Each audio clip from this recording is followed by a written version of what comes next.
Offline class लेने में इतना जोर दिया था जितना जोर ऑनलाइन क्लास में आता है। ऑफलाइन का एक अलग माहौल होता है, बच्चों को देखते एनर्जी आ जाती है। यहाँ तो सिर्फ कैमरे को समझाना है, कैमरे के सामने बोलना है, जो भी लताड़ लगानी है वो कैमरे को लगानी है। यानी लताड़ आपको पढ़े लेकिन हम कैमरे को लगाने, साउंड देख लेगा, साउंड पढ़ ले। देखिए रीट में अभी जुड़ा एक टॉपिक है भूकंप, अर्थक्वेक।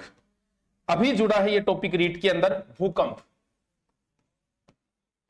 अर्थक्वेक जिसे हम कह सकते हैं, अर्थक्वेक। देखो बच्चों रीट में आपके जुड़ा है वो तो नॉर्मल पूछा जाएगा एकदम। जब मैं आपको फुल डिटेल करवा दूंगा तो नॉर्मल चीजें आपको ऐसे ही याद रह जाएगी, जैसे भूकंप की तरंगे हैं, प्राथमिक, द्वितीय और गौण तरंगे, एल वेव्स है, भूकंप मापन है, भूकंप में कितने क्या मापन होता है, सबसे बड़ा भूकंप, ये नॉर्मल क्वेश्चन, विश्व में सर्वाधिक भूकंप, भारत में सर्वाधिक, ऐसे छोटे छोटे क्वेश्चन बनते हैं। लेकिन फर्स्ट ग्रेड में भी ये टॉपिक लगता है ज्योग्राफी के अंदर, तो हम फर्स्ट ग्रेड के हिसाब से इस टॉपिक को पढ़ेंगे। अगर मैं बात करूं विश्व में हर साल कम से कम 8 से 10 हजार भूकंप आते हैं। ये कोई क्वेश्चन नहीं, इनको मत लिखने लग जाना, जो लिखने वाली चीज है वो मैं खुद ही बता दूंगा। हर घंटे में विश्व में कहीं ना कहीं एक भूकंप कन्फर्म आता है। ये जो हमारा धरातल है उसके नीचे कितने किलोमीटर तक है हमें अभी तक नहीं पता, 6000 7000 किलोमीटर तक हो सकता है। अधिकांश भूकंप जो है वो 50 से 100 किलोमीटर के दायरे में ही आते हैं।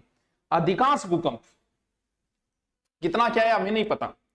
अब देखिए भूकंप का अध्ययन, यानी जिस विज्ञान के अंदर भूकंप का अध्ययन किया जाता है उसे बोलते हैं सिस्मोलॉजी। सिस्मोलॉजी, क्या बात है, हमारा दिमाग कई बार ऐसा काम करता है कि हमारा दिमाग एडवांस बोलने लग जाता है कि ऐसा ही होगा, ऐसा ही होगा। कई बार एडवांस पड़ जाता है वो चीज।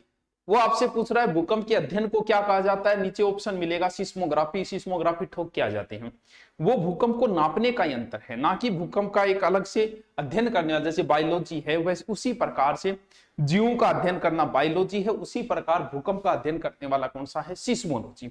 अब थोड़ी सी हम चर्चा करते हैं। देखिए ये हमारा धरातल है, ठीक है। मान लो धरातल के अंदर अंदर भूकंप उत्पन्न होगा, धरातल के ऊपर तो होगा नहीं, कहीं ना कहीं नीचे 50-100 किलोमीटर कहीं नीचे। मान लो यहां से भूकंप उत्पन्न हुआ है, अनेक कारण हो सकते हैं, जो भी कारण, कारणों का जिक्र हम आगे करेंगे, आराम से आप बस समझते जाओ, सब कुछ याद हो जाएगा। भूकंप जहां उत्पन्न हुआ है, कहां, सबसे नीचे जहां पर भूकंप उत्पन्न होगा उस क्षेत्र को क्या बोला जाता है, वो मूल है। मूल का मतलब जड़, कहां से उत्पन्न हुआ, यहां से हुआ है, उसे भूकंप मूल या फिर भूकंप का केंद्र, या हम इंग्लिश में कह सकते हैं ये है फोक्स। जहां यानी फोक्स सेंटर, जहां से भूकंप उत्पन्न हुआ है, यहां से उत्पन्न होके और वर्ताकार रूप से चारों ओर दिशाओं में बराबर भूकंप चलता है। यानी इस प्रकार से चारों दिशाओं में बराबर चलेगा वो, और चलते चलते भूमि के सबसे वो एकदम एपी सेंटर लंबवत एकदम ऊपर सबसे पहले यहां भूकंप पहुंचेगा। तभी तो हम कहते हैं कि भूकंप का मूल जो केंद्र था वो भुज था। जैसे गुजरात के अंदर 2001 का भूकंप है, उसका मूल केंद्र भुज था। इसके ऊपर, ऊपर को हिंदी में बोलते हैं अधि, यानी जहां सबसे पहले पहुंचता है उसे एपी सेंटर या अधि केंद्र कहा जाता है। ये भूकंप का अधि केंद्र है। जहां से भूकंप उत्पन्न हुआ उसके जस्ट ऊपर 90 डिग्री जस्ट ऊपर की ओर जो केंद्र, जहां से सबसे पहले भूकंप पहुंचता है उसे अधि केंद्र कहा जाता है, जिसे इंग्लिश में एपी सेंटर कह सकते हैं। समझ गए, भूकंप सबसे पहले यहीं पे अनुभव किया जाएगा। यानी ये कहां होगा, एकदम ऊपर होगा, एकदम लंबवत होगा। अब कुछ एक शब्द है जिन्हें कई बार एग्जाम में पूछ लेता है, पूछ के उसकी परिभाषा ऐसी देगा। पहले परिभाषा, जैसे एक शब्द है समभूकंप रेखा, समभूकंप रेखा। एक शब्द है सहभूकंप रेखा, सहभूकंप रेखा। और एक शब्द और है जिसका नाम है प्रघात। ये 3 शब्द है। समभूकंप रेखा, समान भूकंप तीव्रता वाले स्थानों को मिलाने वाली रेखा। समान भूकंप तीव्रता वाले, समान भूकंप तीव्रता वाले स्थानों को मिलाने वाली रेखा है समभूकंप रेखा। सहभूकंप, एक ही समय में पहुंचने वाली तरंगों को मिलाने वाली रेखा होती है सहभूकंप रेखा। एग्जाम में वो पूछेगा कि एक समय में पहुंचने वाली तरंगों मिलाने वाली रेखा को क्या कहा जाता है। सब बोले बड़ गड़बड़ हो जी भाई के बोले से। परघात का अर्थ होता है जिस धरातल पे टक्कर लगाएगा भूकंप, उस क्षेत्र को क्या कहा जाता है, परघात कहा जाता है।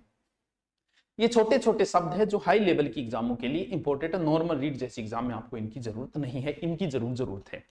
अब हम सबसे पहले देखेंगे कि सर कारण क्या होता है भूकंप आने की। द रीजन ऑफ अर्थक्वेक, भूकंप आने के कारण, अर्थक्वेक कह सकते हैं हम, वाइब्रेशन कह सकते हैं पृथ्वी का। देखो बच्चों, बहुत सारे कारण हैं।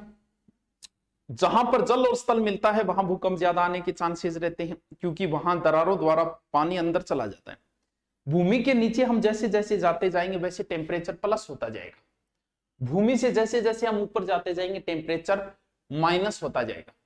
32 मीटर पे 1 डिग्री सेंटीग्रेड तापमान बढ़ जाता है। भूमि के अंदर तापमान बढ़ता है। कभी आपने कुई खुदाई के समय कभी कुई में घुसे हो क्या? घुस के देख लेना, भयंकर गर्मी होती है। जैसे थोड़ी सी कुई कितनी बड़ी है, 15-20 फुट खुदेड़ी है, उसमें भी भयंकर गर्मी हो जाती है। अब नीचे गर्म है, ऊपर से किसी वजह से पानी का रिसाव होके वहां तक पहुंच जाता है, वो भाप बन जाता है। भाप बनेगी तो भाप तो भाई बाहर आने की कोशिश करेगी, वो नीचे भूमि से टक्कर लगाना शुरू करेगी। कई बार तो टक्कर लगा के रुक जाती है। टक्कर लगाई, रुक गई, भूकंप, थोड़ी बहुत पृथ्वी हिलेगी। कई बार टक्कर इतनी जबरदस्त होती है कि वो भाई साहब सारा का सारो डंगो बारे ले गिर देगी। जगन के बोले लावा बोलते हैं जिसे, भूकंप यानी ज्वालामुखी। तो भूकंप का पहला कारण जो होता है वो होता है बच्चों ज्वालामुखी।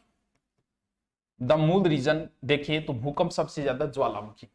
1883 का एक भूकंप आया था क्राकाटोआ, और एक 1968 में आया था एटना। क्राकाटोआ और एटना, ये दोनों के दोनों जो है वो ज्वालामुखी की वजह से आए भूकंप थे। ये 1883 1968 के अंदर आया था। पृथ्वी जो है वो गर्मी की वजह से सिकुड़ती भी है। अब सोचो कोई चीज है वो सिकुड़ रही है तो भाई ऊपर वाली चीज तो हिलेगी, इसकी वजह से हो जाए। तीसरा जो कारण है जलीय भार। जलीय भार का मतलब मुख्य रूप से बांध। सर कैसे? पृथ्वी का अपना एक संतुलन है, कहीं पर्वत है तो कहीं नीचे वाले भाग है, समस्तिकी, यानी ये संतुलन बना हुआ है पृथ्वी का, शुरू से ही बना हुआ है। इस संतुलन में अगर गड़बड़ होती है तो भूकंप आने के चांसेस रहते। नीचे प्लेटें हैं इस प्रकार से, एक दूसरे के ऊपर रखी हुई प्लेटें हैं, आराम से टिकी हुई, कोई समस्या नहीं। अब हमने क्या किया, धरातल के ऊपर एक बांध बनाया। हम मकान की नींव क्यों डालते हैं? क्योंकि अंदर तक खुदाई अगर हमने बगैर नींव मकान डाल दिया तो वजन से धरती अंदर जाएगी और मकान गिर जाएगा। बांध हमने बनाया और बांध के अंदर करोड़ों लीटर पानी डाल दिया हमने। अब तुम बताओ, बांध है वहां पानी, एक जगह पृथ्वी का संतुलन तो बिगड़ गया, एक जगह भार ज्यादा हो गया। अब पृथ्वी के नीचे प्लेटें, उन प्लेटों पे भी तो दबाव पड़ेगा पानी का दबाव कहीं तो पड़ेगा। प्लेटों पे जब दबाव पड़ा, दबाव पड़ने से प्लेटें खिसक जाएगी। कोई चीज है इस पे दाब डालो खिसकेगी, और इसकी वजह से भूकंप आते हैं। आपको पता है टिहरी बांध का सुंदरलाल बहुगुणा ने विरोध किया था, बोले एक तो भूकंप जोन है क्योंकि हमारा भूकंप जोन हिमालय है, ऊपर से तुम बांध बना रहे हो, भूकंप आने के तो चांसेस हो गए। बांध की वजह से क्या सर कहीं भूकंप आया? बिल्कुल आया है। महाराष्ट्र में आया था, कोयना बांध की वजह से बड़ा भूकंप आया था। इसका मूल कारण बताया गया था कोयना बांध। तो बांध की वजह से भी भूकंप आ जाते हैं। ठीक है गुरुजी, ये सिर्फ समझने हैं, इनमें ज्यादा माथापच्ची आपको नहीं करनी, ज्यादा टेंशन लेने की जरूरत नहीं आपको। फिर है टेक्टोनिक भूकंप, विवर्तनिक जिसे कहते हैं भूकंप, विवर्तनिक भूकंप, टेक्टोनिक भूकंप।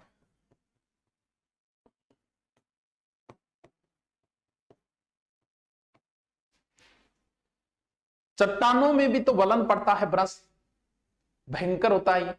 1968 का कैलिफोर्निया और 1923 का जापान का जो भूकंप था वो विवर्तनिक भूकंप का उदाहरण था। 1986 कैलिफोर्निया और 1923 जापान का भूकंप। फिर है समस्तिकी, ये क्या है? आइसोस्टेटिक्स, समस्थितिकी जिसे बोलते हैं। बता दिया, पृथ्वी का एक संतुलन बना हुआ है, इसे संतुलन मूलक भूकंप भी कहते हैं। ऊंचा पर्वत और नीचे डेल्टा, इनमें अगर संतुलन में गड़बड़ होगी तो भूकंप आएगा। 1949 का हिंदको का भूकंप जो है वो इसी का उदाहरण था। एक नई चीज लगे हाथों हम पढ़ ही लेते हैं जिसका नाम है tsunami. What is tsunami? English में हम बोलते हैं टस्यूनाई। क्या TSUNIAN, टसुनाई, जो भी बोलते हैं, टसुनाइस बोलते हैं इसे, ठीक है। सुनामी जापानी भाषा का एक शब्द है। तस्यु का अर्थ होता है समुंदर और नामी का अर्थ होता है लहरें, यानी समुंदर की लहरें। देखो, स्थल भाग को आपने ऐसे हिलाया तो ऊपर जकी भी चीज है वह पड़ जाएगी, यानी जब ऊंट हाल लगेगा नहीं, ऊपर कोई बैठे हो नीचे गिर देगा, पाई कहानी है सीधी सी। लेकिन वो भूकंप, भाई पानी है, महासागर है, वो भी तो किसी स्थल भाग के ऊपर है, नीचे कहीं ना कहीं स्थल भाग है, उसके नीचे अगर भूकंप आया तो वो पानी को ऐसे हिलाएगा। और भाई साहब, जब खतरनाक तरीके से पानी हिलता है ना तो पास वाले स्थल भाग को ले डूबता है, वही सुनामी है। यानी मैं कहूं समुंदर का भूकंप ही सुनामी है। यानी एक समुंदर की हवा है जो बड़े पैमाने पर समुद्र के पानी के अंदर हलचल मचाती है, खुजली सी होती है उसको, और इतने में कईयों की खुजली मिट जाती है। ये है प्लेट खिसकने, ज्वालामुखी, वायुमंडलीय दाब या समुद्र के अंदर की हलचल, इस वजह से। सुनामी बात करें तो सुनामी भी वहीं आएंगे जहां भूकंप आ रहे हैं। महासागर में औसतन 2 सुनामी प्रतिवर्ष आती है, बड़ी सुनामी आती है प्रशांत महासागर में। प्लेट के किनारे विश्व की लगभग अगर बात करें 2/3 भूकंप वही है प्रशांत महासागर क्षेत्र में। विश्व की जितने भी सुनामी आई है वो प्रशांत महासागर की अग्नि वलय में, जैसे फिजी है, पापुआ है, न्यू गिनी है, फिलीपींस है, जापान है, सुनामी आती रहती है, मैक्सिको है। 2004 में 26 दिसंबर 2004 ये सबसे विनाशकारी सुनामी आई थी, जिसका मूल के अंदर जो था ना विनाशकारी सुनामी, ये बड़ी खतरनाक सुनामी थी। इसका रिएक्टर था 8.9। अब अंदाजा लगने लगे ना 8.9 कितना खतरनाक होता है। इसका केंद्र था सुमात्रा की सुनामी, सुमात्रा का इंडोनेशिया, जिससे भारत का तट तक प्रभावित हुआ था। यह सुनामी भारत तक पहुंची थी। फिर भारत ने सोचा कि हमें भी समुद्र में कुछ लगाना चाहिए, तब 2007 ने हमने रिएक्टर पैमाना ये स्थापित किया। फिर तमिलनाडु पर इसका प्रभाव पड़ा था 2004 वाले का, अगर किसी को याद हो, मुझे नहीं पता। तमिलनाडु सबसे प्रभावित हुआ था इस सुनामी की वजह से, ठीक है, याद रह जाएगा क्या बताओ। जापान में सुनामी आती रहती है। 2011 में जापान में एक सुनामी आई थी जिसकी तीव्रता 8.9 थी, जिसकी समुद्र की लहरें इतनी ऊंची उठी थी, 33 मीटर ऊंची चली गई थी समुद्र। ये छोटी छोटी बातें बता रहा हूं, याद रह जाएगी। मियांगी शहर तो खत्म सा ही हो गया था उस सुनामी की वजह से। जापान में आते रहते हैं उस तरह, रोज भूकंप आते रहते हैं जापान में। रिंग ऑफ फायर है न्यूजीलैंड के आसपास का क्षेत्र, जहां सर्वाधिक सुनामी आती है उस क्षेत्र को। विश्व का सबसे बड़ा भूकंप अगर आज तक कहीं आया है तो वो आया है चिल्ली के अंदर। चिल्ली एक देश है, इस तरीके से केरल की तरह लंबा सा एक देश है, देखना। वहां आया था 1960, 22 मई 1960, जिसकी तीव्रता थी 9.5। अरे भाई कितना खतरनाक होगा। अब एक एक लाइन के कुछ चीज मैं बोल रहा हूं, उनको लिख लेना। भारतीय मौसम विभाग दिल्ली, एक एक लाइन है, लिख लेना। हिमालय भूविज्ञान वाडिया संस्थान देहरादून, राष्ट्रीय अंतरिक्ष प्रयोगशाला कलकत्ता, राष्ट्रीय अंतरिक्ष प्रयोगशाला। भाभा परमाणु अनुसंधान केंद्र मुंबई, भारतीय प्रौद्योगिकी संस्थान खड़गपुर मुंबई, भारतीय प्रौद्योगिकी संस्थान। राष्ट्रीय भूभौतिकी संस्थान अनुसंधान हैदराबाद, भारतीय भू सर्वेक्षण विभाग कलकत्ता, भारतीय भू सर्वेक्षण विभाग कलकत्ता। भूकंप अभियांत्रिकी और प्रशिक्षण विभाग रुड़की, भूकंप अभियांत्रिकी और प्रशिक्षण संस्थान रुड़की। कैसा लगा आपको टॉपिक? मैंने इसका फुल डिटेल बता दिया, इससे ज्यादा डिटेल इसका नहीं है। मैंने आपको फर्स्ट एड लेवल तक बता दिया, रीट वाले इसको पढ़ के चले जाना, आपका काम बच जाएगा। अब हमने आपको पता है शिक्षण विधियां डाली हैं। शिक्षण विधियां हिंदी और सामाजिक विज्ञान की, हमने हिंदी सबकी होती है, विज्ञान वाले छात्रों के लिए टेलीग्राम पे डाली है। और हमने बीच में उसके लोगो नहीं लगाए, सिर्फ साइड में खाली जगह पे एक लोगो लगाया, ताकि बच्चा पढ़ते समय डिस्टर्ब ना। हमारा उद्देश्य जब आपको कुछ अच्छा देना है तो उसमें लोगो लगा के, मान लीजिए कि लोगो से प्रचार होता है, लेकिन पढ़ते समय डिस्टर्ब, ये खुद मैंने महसूस किया, जब किसी के नोट्स पढ़ते उसमें बीच में लोगो आ जाते, किचपिची हो जाए। इस वजह से साइड में लगा। वो नोट्स आपको कैसे लगे पढ़ के आप बताइएगा, उसका कमेंट करिएगा। लास्ट तक देखा है तो बता देना, वरना कोई बात नहीं। Okay, thank you.